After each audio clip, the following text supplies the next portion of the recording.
السلام علیکم ورحمۃ اللہ وبرکاتہ۔ بسم اللہ الرحمن الرحیم۔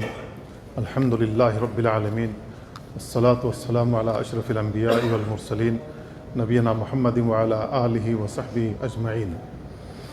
اما بعد، فاعوذ باللہ من الشیطان الرجیم۔ وما آتاکم الرسول فخذوہ وما نہاکم عنہ فانتہوا واتقوا اللہ ان اللہ شدید العقاب۔ برادران اسلام اور عزیز بھائیو، نماز میں کی جانے والی غلطیوں کے سلسلے میں بیان چل رہا ہے۔ آج بھی اسی سلسلے کو آگے بڑھاتے ہوئے چند اور غلطیاں ہیں جنہیں سمجھنا چاہیے اور ہمیں ان غلطیوں کو چھوڑ دینا چاہیے اور فضائل حاصل کرنے کی کوشش کرنی چاہیے۔ آج سب سے پہلی غلطی جو بیان کرنا مقصود ہے وہ یہ کہ جمعہ کے دن خاص طور سے اور عام ایام میں، دیگر نمازوں میں بھی عموماً یہ دیکھا جاتا ہے کہ بہت سارے مسلمان مسجد میں داخل ہوتے ہیں اور داخل ہونے کے بعد جو تحیۃ المسجد پڑھ سکتے ہوں وہ پڑھتے ہیں اور کوشش کرتے ہیں کہ پیچھے والی صف میں ہی رہیں، پہلی صف میں آنے کی کوشش نہیں کرتے۔ بہت دیر ہو جاتی ہے، اگلی صفیں خالی رہتی ہیں اور لوگ نہیں آتے۔ جب اقامت کہہ دی جاتی ہے تو دھیرے دھیرے لوگ آگے بڑھتے ہیں اور صف مکمل ہوتی ہے۔ تو میرے بھائیو، پہلی جو صف ہے اس صف کی خاص فضیلت ہے جو رسول اللہ صلی اللہ علیہ وسلم نے بیان فرمایا۔ پہلی صف کی خاص فضیلت ہے، اس فضیلت کو حاصل کرنے کی ہمیں کوشش کرنی چاہیے۔ اللہ کے نبی صلی اللہ علیہ وسلم نے اس کو بیان فرمایا ہے۔ ابو ہریرہ رضی اللہ تعالیٰ عنہ کی حدیث ہے، اللہ کے نبی صلی اللہ علیہ وسلم بیان فرماتے ہیں: لو یعلم الناس ما فی النداء والصف الاول ثم لم یجدوا الا ان یستہموا علیہ لاستہموا۔ آپ نے بیان فرمایا کہ اگر لوگ جان لیں کہ اذان میں کیا فضیلت ہے اور پہلی صف کی کیا فضیلت ہے، ان کو سرین کے بل گھسیٹ کر کے آنا پڑے مسجد میں اور وہ پہلی صف میں آ سکتے ہوں تو وہ ایسا ضرور کریں گے۔ تو اس سے ہم اندازہ لگا سکتے ہیں کہ رسول اللہ صلی اللہ علیہ وسلم نے پہلے صف میں آنے کی کتنی فضیلت بیان فرمائی ہے۔ اسی طریقے سے ایک اور روایت میں ہے، آپ نے بیان فرمایا: لو تعلمون ما فی الصف المقدم لکانت قرعہ۔ یہ صحیح مسلم کی روایت ہے۔ آپ نے بیان فرمایا کہ اگر لوگ پہلی صف کی فضیلت جان لیں تو پہلی صف میں جگہ ملنے کے لیے اگر ان کو قرعہ ڈالنا پڑے تو وہ قرعہ ڈال کر کوشش کریں گے کہ ہمیں پہلی صف میں جگہ ملے۔ اللہ کے نبی صلی اللہ علیہ وسلم اس سے کیا بیان فرمانا چاہتے ہیں ہم اور آپ سمجھ سکتے ہیں۔ ایک اور روایت ہے ابو ہریرہ رضی اللہ تعالیٰ عنہ کی، اللہ کے نبی صلی اللہ علیہ وسلم نے بیان فرمایا: خیر صفوف الرجال اولها، جو پہلی صفیں ہیں مردوں کی وہ سب سے بہتر صف ہیں، وشرها آخرها، اور سب سے بری صف پیچھے والی ہے، وخیر صفوف النساء آخرها، اور عورتوں کی سب سے بہترین صف جو سب سے پیچھے ہو، وشرها اولها، اور عورتوں کی سب سے بری صف پہلی صف ہے۔ اب یہ حدیث اللہ کے نبی صلی اللہ علیہ وسلم نے بیان فرمائی ہے تو یہ آپ کی اپنی مسجد کے لیے ہے، یا جس طریقے سے مسجد نبوی کا انتظام اور انصرام نبی کریم صلی اللہ علیہ وسلم کے زمانے میں تھا، اسی طریقے سے آج بھی کسی مسجد کا ہو تو یہ حدیث اسی کے لیے ہے۔ آپ نے بیان فرمایا کہ سب سے پہلی جو صف ہے، سب سے بہترین صف ہے مردوں کے لیے، اللہ کے نبی صلی اللہ علیہ وسلم کی مسجد میں مرد حضرات آگے ہوتے تھے، اس کے معین بعد عورتیں پیچھے ہوتی تھیں۔ تو اس زمانے میں عموماً لوگ ایک ہی چادر اوڑھ کر کے نماز پڑھتے تھے۔ کسی کے پاس اگر تہبند ہے اور اوپر چادر اوڑھنے کے لیے ہے تو اس کے پاس 2 کپڑے ہیں، اگر کسی کے پاس قمیص ہے تو اس کے پاس قمیص موجود ہے، نیچے تہبند ہے، کسی کے پاس شلوار ہے اور اوپر قمیص ہے تو اس کے پاس یہ جوڑے موجود ہیں۔ عموماً تو لوگ ایک ہی چادر میں آتے تھے، دائیں جانب کے کناروں کو، اس کے پلو کو بائیں پر ڈال لیا اور بائیں جانب والوں کو دائیں پر ڈال لیا۔ یہ چادر اس طریقے سے اوڑھی جاتی تھی اور کندھے ڈھکے ہوئے رہتے تھے، پورا بدن ڈھکا ہوا رہتا تھا، ایک ہی چادر میں لوگ نماز پڑھتے تھے۔ اب ظاہر ہے کہ جو لوگ ایک ہی چادر میں نماز پڑھ رہے ہیں، سب سے پیچھے وہ لوگ موجود ہیں اور ان کے پیچھے عورتوں کی جماعت موجود ہے، ظاہر ہے کہ ان کی چادر اوپر نیچے ہوتی رہے گی۔ اس وجہ سے رسول اللہ صلی اللہ علیہ وسلم نے بیان فرمایا کہ مردوں کی جو سب سے آخری صف ہے وہ بری صف ہے۔ کیوں؟ اس لیے کہ اس کے پیچھے خواتین ہیں۔ اسی وجہ سے رسول اللہ صلی اللہ علیہ وسلم نے ایک حدیث میں حکم دیا ہے اور آپ نے بیان فرمایا ہے کہ جب امام سجدے میں چلا جائے تو لوگوں کو سجدے میں جانا چاہیے، جب امام سجدے سے اٹھ جائے تو لوگوں کو کھڑے ہونا چاہیے۔ یہی حکم عورتوں کے لیے بھی ہے کہ جب تک مرد کھڑے نہ ہو جائیں سجدے سے ان کو سر نہیں اٹھانا ہے۔ کیوں؟ اس لیے کہ جو ایک ہی چادر میں آدمی نماز پڑھ رہا ہے، چادر اوپر نیچے ہو سکتی ہے اور مردوں کے سیدھے انہی کے پیچھے خواتین موجود ہیں اور عورتوں کی نگاہیں لوگوں کے اوپر پڑ سکتی ہیں۔ اسی وجہ سے عورتوں کے بارے میں کہا کہ ان کی پہلی صف سب سے بری ہے۔ لیکن اگر کوئی ایسی مسجد ہے جس میں عورتوں کے لیے الگ سے پورشن موجود ہو، چادر کی ہو، چاہے لکڑی کی ہو، چاہے دیوار کی ہو، تو جو فضیلت مردوں کے لیے وہی فضیلت ان کے لیے بھی ہے۔ یعنی جو ہماری پہلی صف کی فضیلت ہے وہی فضیلت ان عورتوں کو بھی ہوگی۔ لیکن اگر ایسا نہیں ہے، مردوں کی صف جہاں ختم ہوتی ہے اور اسی کے فوراً بعد سے عورتوں کی شروع ہو جاتی ہے تو عورتوں کی صف جو پہلی ہے وہ سب سے بری ہے اور مردوں کی سب سے پہلی صف سب سے افضل ہے، سب سے بہتر ہے۔ تو اللہ کے نبی صلی اللہ علیہ وسلم نے مردوں کی پہلی جو صف ہے اس کو سب سے بہتر قرار دیا ہے۔ اس سے پہلی صف میں نماز پڑھنے والوں کی اہمیت کا اندازہ ہوتا ہے اور اس کی فضیلت جو رسول اللہ صلی اللہ علیہ وسلم نے بیان فرمایا، نعمان بن بشیر رضی اللہ تعالیٰ عنہ کی حدیث میں وہ کہتے ہیں میں نے رسول اللہ صلی اللہ علیہ وسلم سے فرماتے ہوئے سنا، ان اللہ و ملائکتہ یصلون علی الصف الاول، پہلی صف میں جو لوگ موجود ہیں اللہ رب العالمین ان کے لیے رحمت بھیجتا ہے، فرشتے ان کے لیے رحمت کی دعائیں کرتے ہیں۔ اب آپ اپنے نصیبے پر فخر کریں جو پہلی صف میں ہیں کہ اللہ رب العالمین خصوصیت سے ان پر رحمت نازل فرما رہا ہے اور فرشتے ان کے لیے رحمت کی دعائیں کر رہے ہیں۔ تو کیا اللہ رب العالمین جو رحمت نازل کر رہا ہے خصوصی پہلی صف والوں پر، اللہ رب العالمین کی خصوصی رحمت لینے کے لیے اگر آپ کو قرار ڈالنا پڑے تو کیا آپ قرار ڈال کر نہیں حاصل کرنے کی کوشش کریں گے؟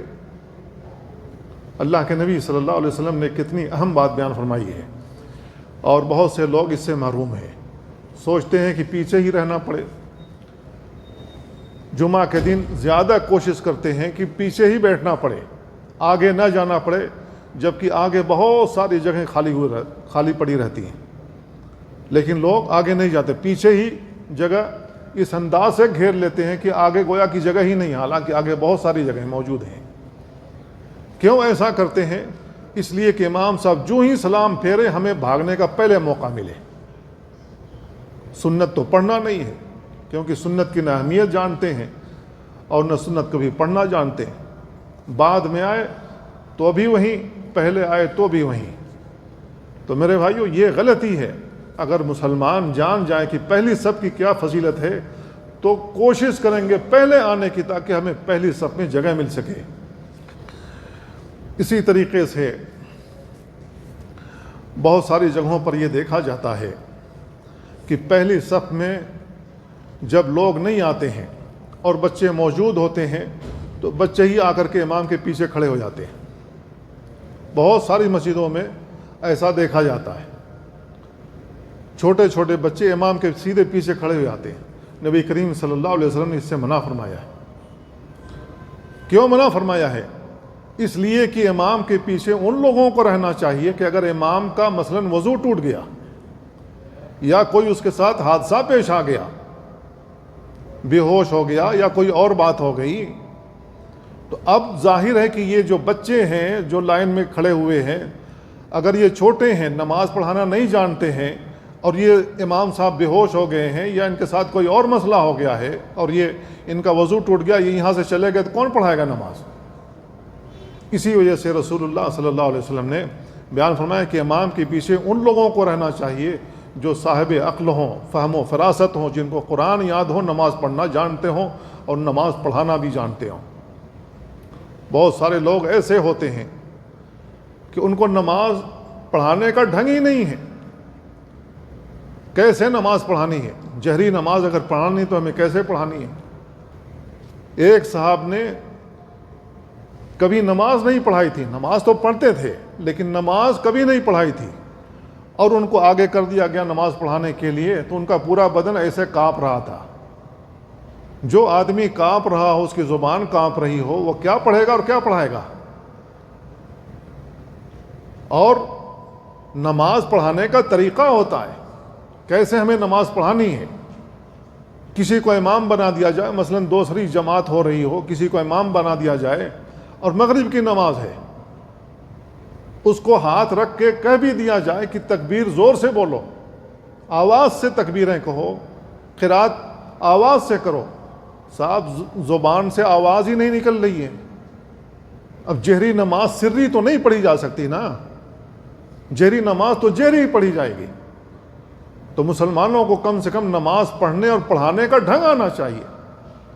اب امام صاحب کو اگر کچھ ہو گیا، ایسے ہی لوگ پیچھے کھڑے ہیں، انہی میں سے کسی کو آگے کر دیا جائے تو وہ کیسے پڑھائے گا؟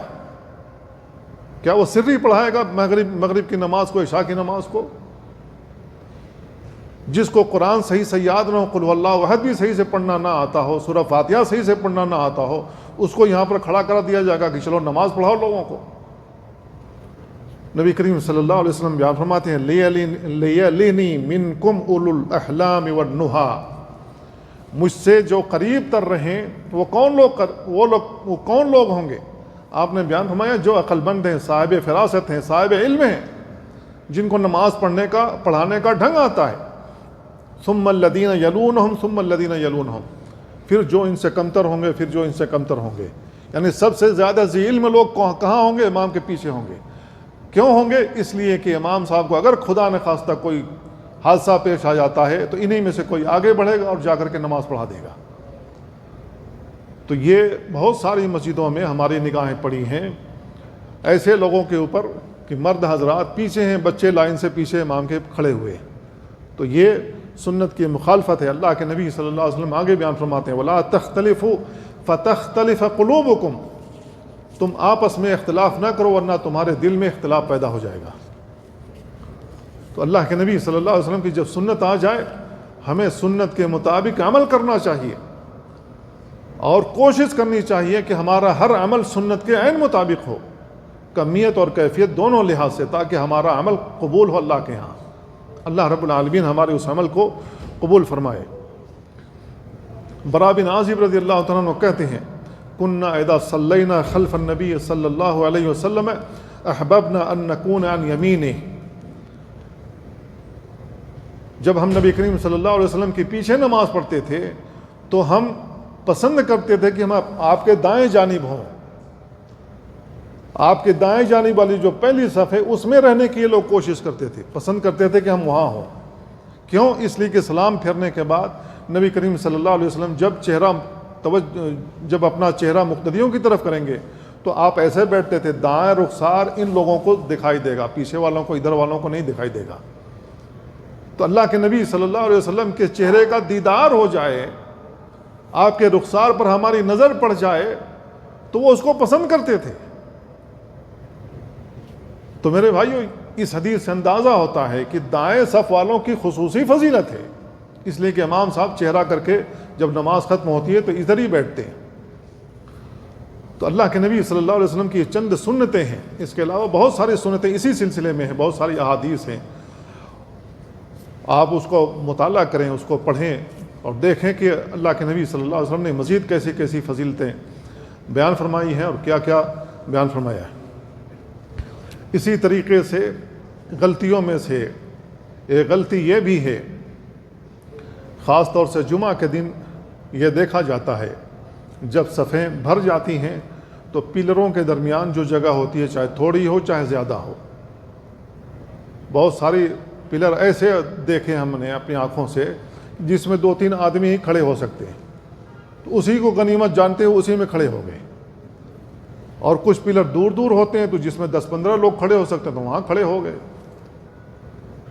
تو اس طریقے سے پوری مسجد بھر جاتی ہے۔ اللہ کے نبی صلی اللہ علیہ وسلم کے زمانے میں بھی مسجد کے اندر پلر موجود تھے جو لکڑی کے لگائے گئے تھے مسجد نبوی میں۔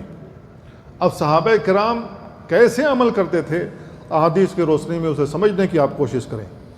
قرہ بن ایاس رضی اللہ تعالیٰ عنہ کہتے ہیں کننا ننہا ان نصف بین السواری علی عہد رسول اللہ صلی اللہ علیہ وسلم ونطرد عنہا تردن۔ وہ بیان کرتے ہیں کہ ہمیں منع کیا جاتا تھا کہ پلروں کے درمیان صف بندی نہ کیا کرو۔ منع کرنے والی کون ہستی؟ اللہ کے نبی صلی اللہ علیہ وسلم۔ کیوں منع کیا جاتا تھا صفوں کو پلروں کے درمیان لگانے سے؟ کیونکہ اس سے صف کٹ جاتی ہے، اس سے صف کٹ جاتی ہے۔ صف ملانے کا حکم دیا گیا ہے، جہاں کہیں 2 آدمی کھڑے ہوں کہیں 3 آدمی کھڑے ہوں۔ یہاں پر جو جامع مسجد ہے اس میں لوگ کیسے نماز پڑھ رہے ہیں؟ باہر 2 آدمی کوئی یہاں کھڑا ہوا ہے، 3 آدمی کوئی 2 گاڑیوں کے درمیان ادھر کھڑا ہوا ہے، کوئی 4 آدمی ادھر چبوترے پہ کھڑا ہوا ہے، کوئی 5 آدمی ادھر کھڑا ہوا ہے۔ یہ کیسی نماز ہے بھائی؟ کھلواڑ ہے، تماشا ہے، کیا ہو رہا ہے؟ یہ کیوں ہو رہا ہے یہ سب؟ اس لیے کہ معلوم ہی نہیں ہے ہمیں سب بندی کیسے کرنی ہے، کہاں کرنی ہے اور کیسے کرنی ہے، معلوم ہی نہیں ہے۔ تو 4 آدمی جس کو سایہ یہاں مل گیا، 4 آدمی یہاں کھڑے ہو گئے، 5 آدمی ادھر کھڑے ہو گئے، 6 آدمی ادھر کھڑے ہو گئے۔ ہر جمعہ کو یہیں پر ہماری نگاہیں پڑتی ہیں۔ تو میرے بھائیو اسی طریقے سے یہ جو سب بندی ہمیں کرنی چاہیے، مل کر کے کرنی چاہیے، اور کوشش کرنی چاہیے کہ جہاں ہم نماز پڑھیں وہ جگہ پاک ہو، صاف ستھری ہو۔ اسی جامع مسجد کی طرف جاتے ہوئے لوگوں کی گٹر، گندے پانی اسی روڈ پر جاتے ہیں، اور انہی گندے پانیوں کے اندر سے ہماری گاڑیاں جاتی ہیں جو چھینٹے مارتی ہوئی جاتی ہیں۔ ابھی ٹھیک سے وہ جگہ سوکھی بھی نہیں ہوئی ہوتی ہے، اسی پر چادر بچھا کر کے، کوئی اپنا احرام ہے تو احرام ہی بچھا کر کے، کوئی سجادہ لے کر کے گیا، سجادہ بچھا کر کے وہیں نماز شروع کر دیا۔ اتنا بھی لوگوں کو معلوم نہیں کہ یہ گٹر کا پانی ہے، گندا پانی ہے جس سے بدبو آ رہی ہے۔ نماز ایسی جگہ پڑھنی چاہیے جو پاک ہو۔ جس طریقے سے وضو شرط ہے، پاکی شرط ہے، بدن کی پاکی شرط ہے، کپڑے کی پاکی شرط ہے، اسی طریقے سے جگہ کی پاکی بھی شرط ہے۔ یہ علم ہونے کے باوجود بھی کہ یہ گٹر کا پانی ہے، بدبو آ رہی ہے وہاں سے، اور وہیں پر لوگ نماز پڑھ رہے ہیں جبکہ وہ جگہ سوکھی بھی نہیں ہے۔ بار بار ہماری نگاہیں پڑی ہے ایسے لوگوں کے اوپر۔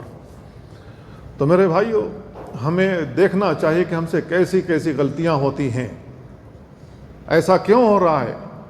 محض اس وجہ سے ہو رہا ہے کہ ہم پہلے مسجد میں جا کر کے نہیں بیٹھ سکتے۔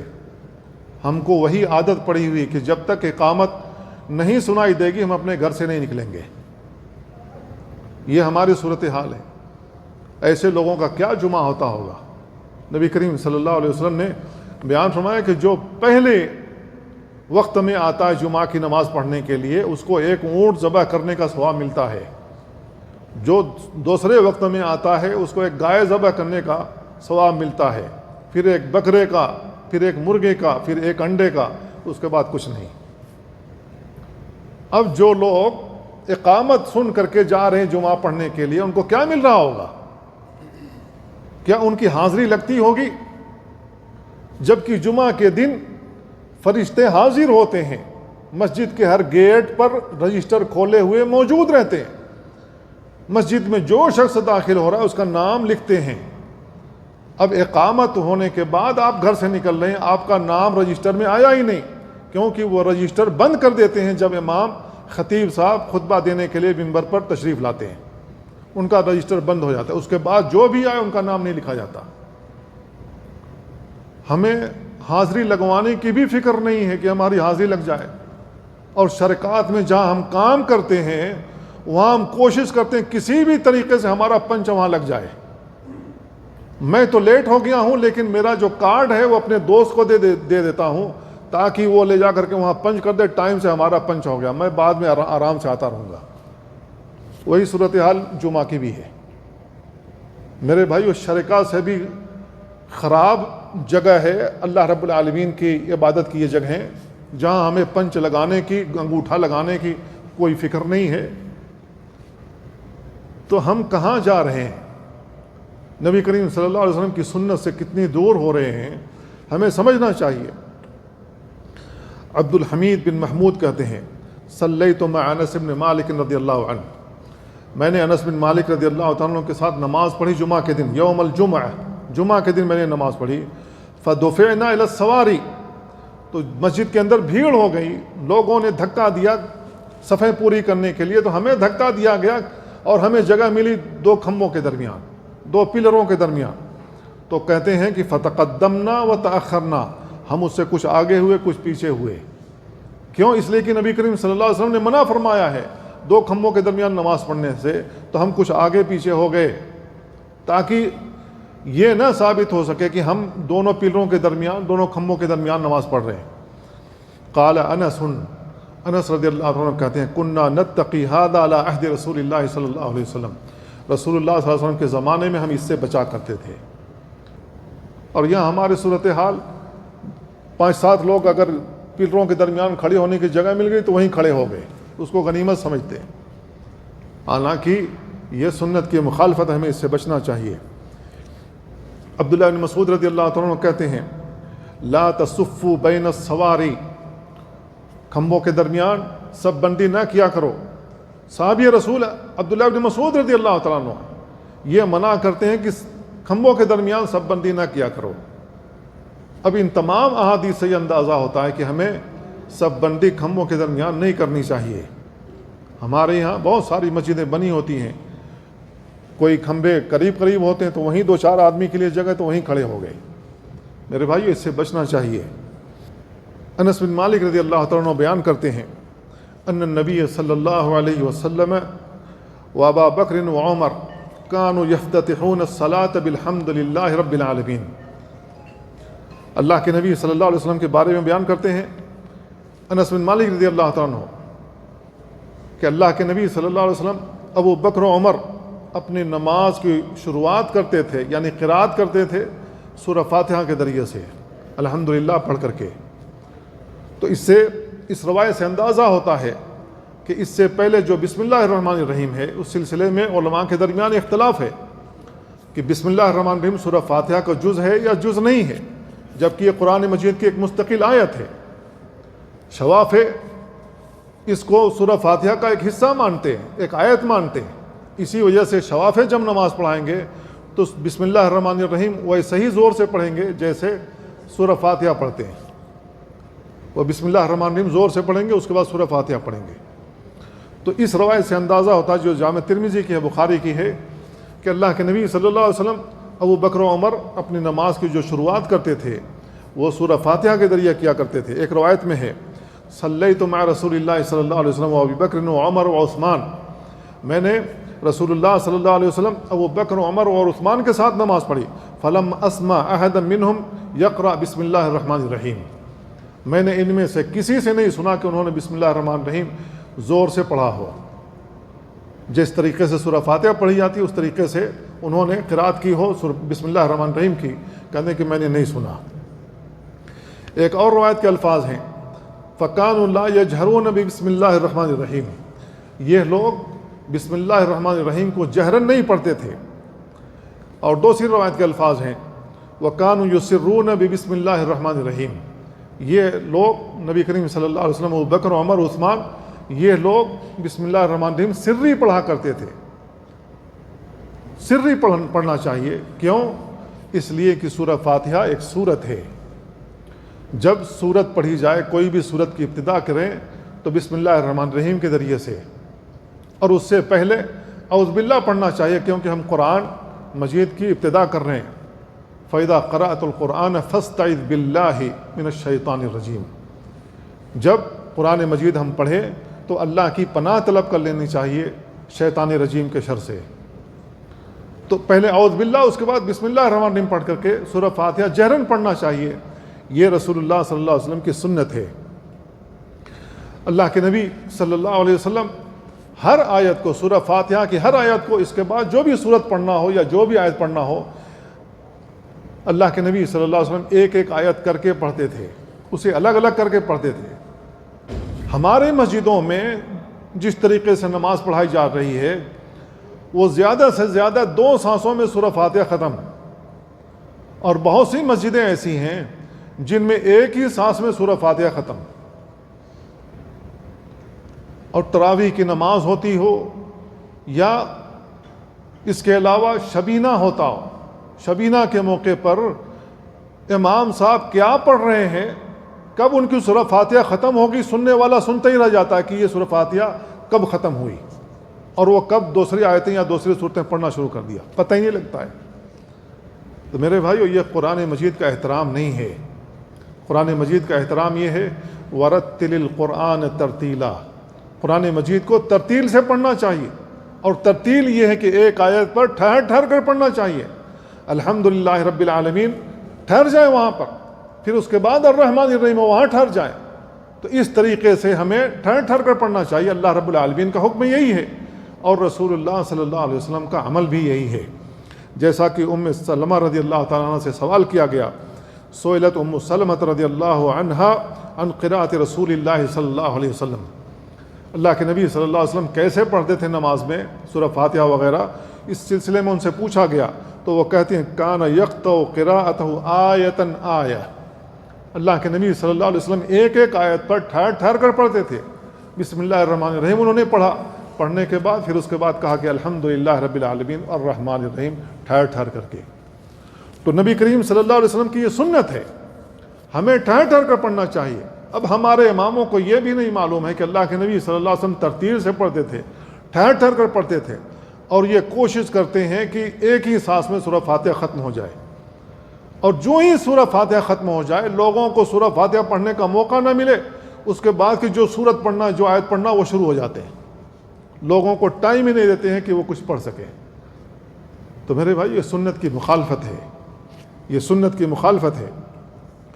ایک روایت میں ہے کان اذا قرأتہ